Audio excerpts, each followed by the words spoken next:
On the morning of September 11, 2001, 19 men armed with box cutters directed by a man on dialysis in a cave fortress halfway around the world using a satellite phone and a laptop directed the most sophisticated penetration of the most heavily defended airspace in the world, overpowering the passengers and the military combat-trained pilots on 4 commercial aircraft before flying those planes wildly off course for over an hour without being molested by a single fighter interceptor. These 19 hijackers, devout religious fundamentalists who like to drink alcohol, snort cocaine, and live with pink-haired strippers, managed to knock down 3 buildings with 2 planes in New York, while in Washington a pilot who couldn't handle a single-engine Cessna was able to fly a 757 in an 8,000-foot descending 270-degree corkscrew turn to come exactly level with the ground, hitting the Pentagon in the budget analyst office where DoD staffers were working on the mystery of the $2.3 trillion that Defense Secretary Donald Rumsfeld had announced missing from the Pentagon's coffers in a press conference the day before, on September 10th, 2001. Luckily, the news anchors knew who did it within minutes. Osama bin Laden. The pundits knew within hours. Osama bin Laden. The administration knew within the day. Terrorists who committed these acts and those who harbor them. And the evidence literally fell into the FBI's lap. That a hijacker's passport was found blocks from the World Trade Center crash site, if you can believe that. But for some reason, a bunch of crazy conspiracy theorists demanded an investigation into the greatest attack on American soil in history.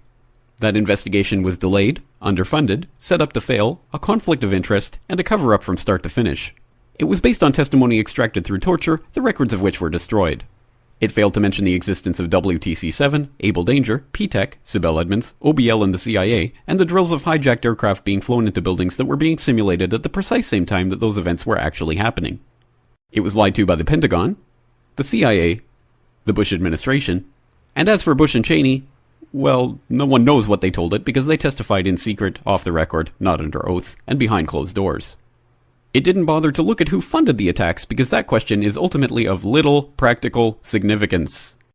Still, the 9/11 Commission did brilliantly answering all of the questions the public had, except most of the victims' family members' questions, and pinned blame on all the people responsible, although no one so much as lost their job, determining the attacks were failure of imagination. Because Nobody in our government, at least, and I don't think the prior government that could envision flying airplanes into buildings.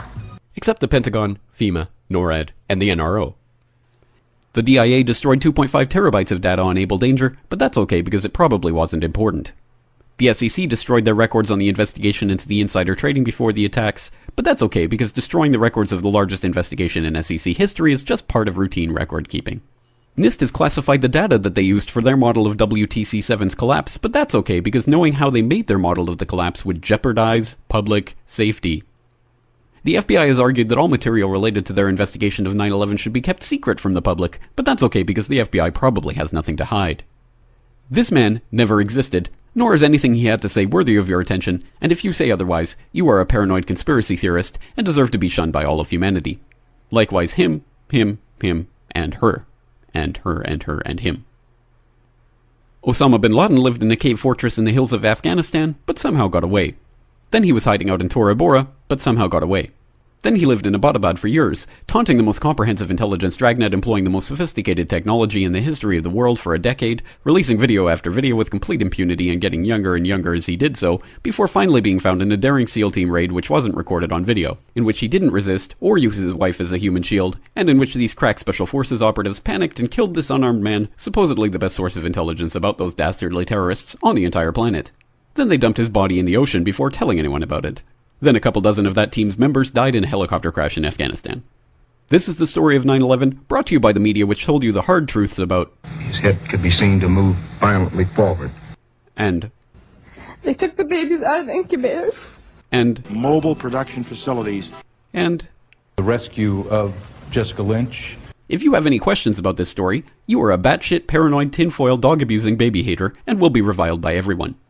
If you love your country and or freedom, happiness, rainbows, rock and roll, puppy dogs, apple pie, and your grandma, you will never ever express doubts about any part of this story to anyone. Ever.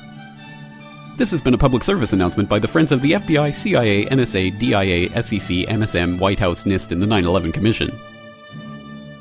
Because ignorance is strength.